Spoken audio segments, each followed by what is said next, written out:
देखिए आज secure radio active पे मिल रहे हैं हम और एसवाई का सर फेसबुक पेज पे, और बात करेंगे जो आजकल बात हुई है, फैसले लिए गए हैं कि मार्च सेशन होगा आप स्कूलों में। इसमें आपका अपना पॉइंट ऑफ व्यू हो सकता है, आप एग्री कर सकते हैं, डिसएग्री कर सकते हैं। मैं सिर्फ प्रोज एंड कॉन सामने रख रहा हूँ, मैं कोई फैसला नहीं दे सकता हूँ, ना मेरी हैसियत है न मैं दूंगा। अब आप देखें मार्च में दूसरी से या पहली से 9वीं तक के ध्यान करने का मकसद अगर ये है कि सारे मुल्क के साथ इन ट्यून आए, तो इन बच्चों को सारे मुल्क के साथ इन ट्यून क्या आना है, इन्हें तो कोई बड़ा एग्जाम देना नहीं है।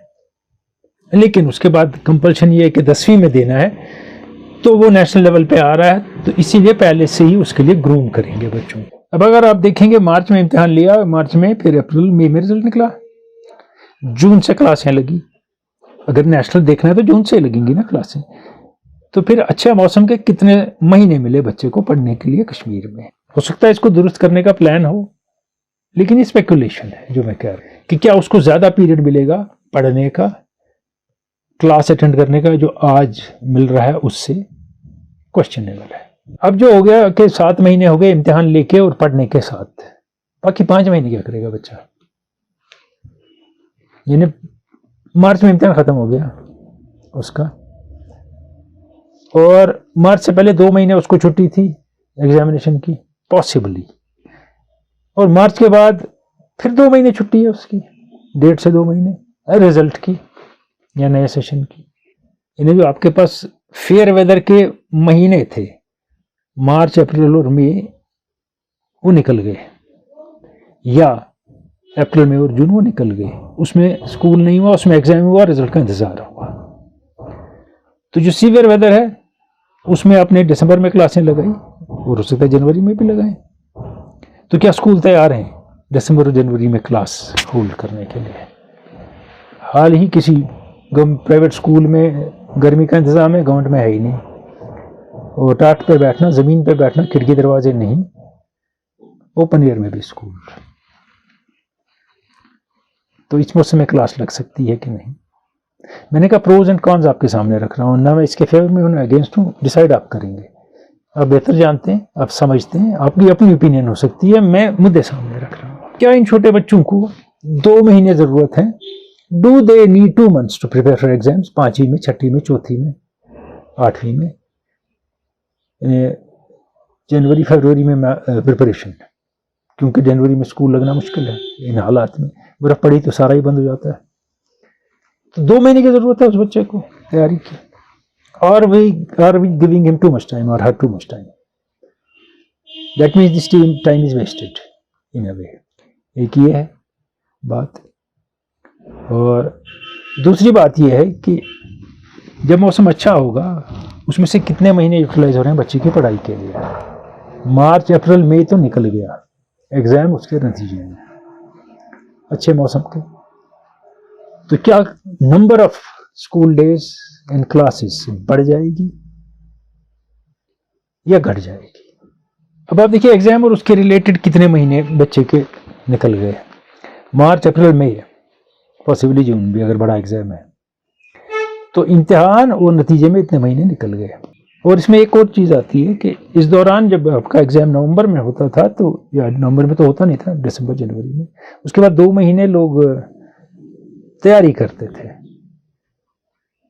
कॉम्पिटिटिव एग्जाम्स की। उनका हक है, हम नहीं रोक सकते, क्यों करते हैं। कुछ प्रैक्टिकल ट्रेनिंग करते थे, कुछ फेलोशिप्स अटेंड करते थे, कुछ करते थे। वो वक्त निकल जाएगा, वो नहीं मिलेगा। अब ये है कि जिसने बाहर एडमिशन लेना है, दाखिला लेना है, उसको ये फायदा है कि उसके 6 महीने ज़ाया नहीं होंगे, उसको वेट नहीं करना फिर एडमिशन। उसका यहाँ से सेशन मुकम्मल हुआ, रिजल्ट आया, और वहाँ से दिल्ली में या बाहर के इलाकों में सेशन शुरू हो गया, तो उसने वो सेशन ज्वाइन कर लिया, तो वो वेट ख़त्म हो जाएगा। अब दूसरी जानिब आते हैं, उसके बाद दोनों को कंपेयर करेंगे। जब नवंबर सेशन जिसे हम कहते हैं, जनवरी में एग्ज़ाम होता है, दिसंबर जनवरी फरवरी में भी चला जाता है। यूजुअली स्कूल में दिसंबर जनवरी, 10वीं लेके 12वीं लेके, रियली सीवियर वेदर एग्जाम देने के लिए हाथ जम जाते हैं, यूं टच करता है नीचे हाथ डेस्क को, तो यहाँ से सफ़ेद हो जाता है, पाँव ठिठर रहे हैं। गर्मी का इंतज़ाम का पैसा तो लेते हैं, मगर गर्मी होती नहीं है किसी एग्जामिनेशन हॉल में। थोड़ा ग्लूमी होता है, अंधेरा होता है, लाइट का सिस्टम मैंने खुद देखा है, बहुत हॉलों में नहीं होता है, बच्चे को पेपर नहीं दिखता कहाँ लिखा है। शायद इससे निजात मिलेगी। आप कह सकते हैं नहीं, तो आपका अपना आइडिया हो सकता है। फ्रीजिंग कोल्ड में एग्जाम देने से बच्चा बच जाएगा। और विंटर ब्रेक जो देते थे वो पार्ट ऑफ प्रिपरेशन आएगा, वो प्रिपेयर करेगा। लेकिन वो कितनी लंबी होगी और किस बच्चे को जरूरत है, फिर मैं कहूँगा छोटे बच्चे को है जरूरत की नहीं है। और अगर आप देखें कॉलेज में ऐसा सिस्टम ऑलरेडी चल रहा है, सेमेस्टर सिस्टम है। वहाँ जून में भी एग्जाम होता है, दिसंबर में भी एग्जाम होता है, जनवरी में भी एग्जाम होता है। तो ये नया नहीं है, स्कूल के लिए नया है, अगर पूरे सिस्टम के लिए नया नहीं है। यह हो रहा है ऑलरेडी। और ये पहले 70 की दहाई में भी था, कुछ लोग कहते हैं उसके बाद आया, मुझे याद नहीं है बीच में। और इससे पहले कि हमने मैट्रिक दिया मार्च सेशन ही था, फिर हमारे वक्त तो नवंबर शुरू हो गया था, हमने नवंबर में दिया। तो ऐसा नहीं है कि इन हालात में जब फैसिलिटीज कम थी अगर ये कामयाब था तो आज नहीं होगा। लेकिन तब भी एक रीज़न रहा होगा कि इसको मार्च से नवंबर ले आए थे। तो क्या आज का रीज़न उससे स्ट्रांग है कि इसको नवंबर से मार्च ले जा रहे हैं? ये जो बाहर इतने लोग हैं वो बता सकते हैं, with a lot of vision and people from education और who have gone through it और हुज चिल्ड्रन आर स्टडीइंग, वो बता सकते हैं मुझसे बेहतर। और एक और बात है, हो सकता है आपको ये अजीब लगे, ये मेरा अपना तजुर्बा भी है और मेरे आसपास जो मैंने देखे लोग उनका भी है। स्कूल में क्या होता है, जो स्कूल में नेशनल लेवल के जितने टूर्नामेंट्स होते हैं, कॉम्पिटिशन्स होते हैं अदर देन एजुकेशन, वो दिसंबर में होते हैं, नवंबर में होते हैं यूजुअली। और जो हमारे बेस्ट प्लेयर होते हैं, बेस्ट पॉसिबल पार्टिसिपेंट्स, वो नहीं जा सकते हैं। कैसे जाएंगे? एग्जाम आने वाला है तो एग्जाम छोड़ के नहीं जा सकते, तो फिर उनके साल का क्या होगा? वहाँ उनको ये राहत मिलेगी कि वो जा सकते हैं, वापस आएंगे, फिर प्रिपरेशन का टाइम है, प्रिपेयर करके एग्जाम दे सकते हैं। वहाँ quality of your participation in national events बढ़ जाएगी स्कूल लेवल पे। अब कहेंगे ये लॉफेबल है, क्या है, स्पोर्ट्स की बात ले आई। आज स्पोर्ट्स जिंदगी का हिस्सा है और लोग कुछ स्पोर्ट्स में ही करियर बनाना चाहते हैं, तो वह इग्नोर दें।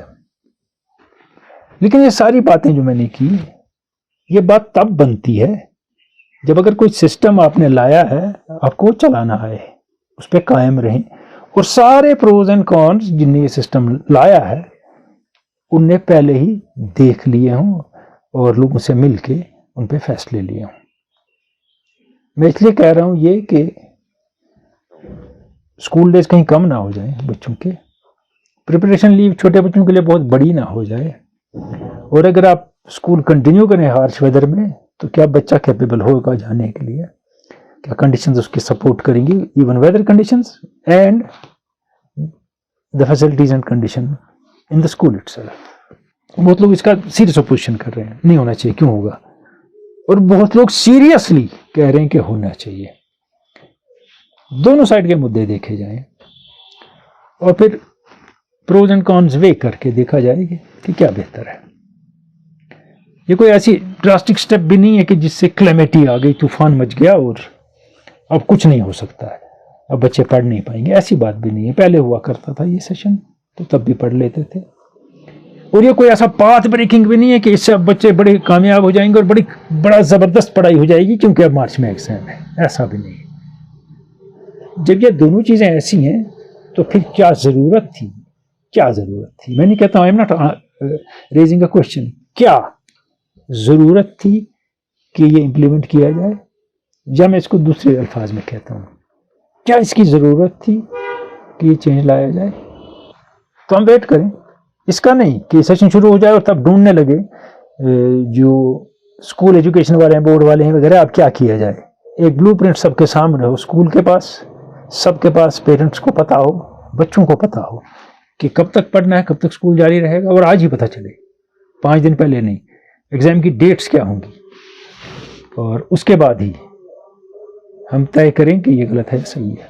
लेकिन यहाँ वैगरीज ऑफ वेदर का भी इम्पैक्ट रहता है और वो ज़्यादा जनवरी फरवरी में रहता है, मार्च में कम रहता है, जिससे एग्जाम की पोस्टपोनमेंट होती है। और अगर मार्च में पोस्टपोनमेंट होती रही तो एग्जाम कहाँ पहुँच जाएगा ये मार्च का, होते होते एक एक पेपर के बाद। उम्मीद करते हैं ये सब सोचा है उनने जिसने सेशन चेंज किया है। उम्मीद पे दुनिया कायम है, हम भी उम्मीद करते हैं।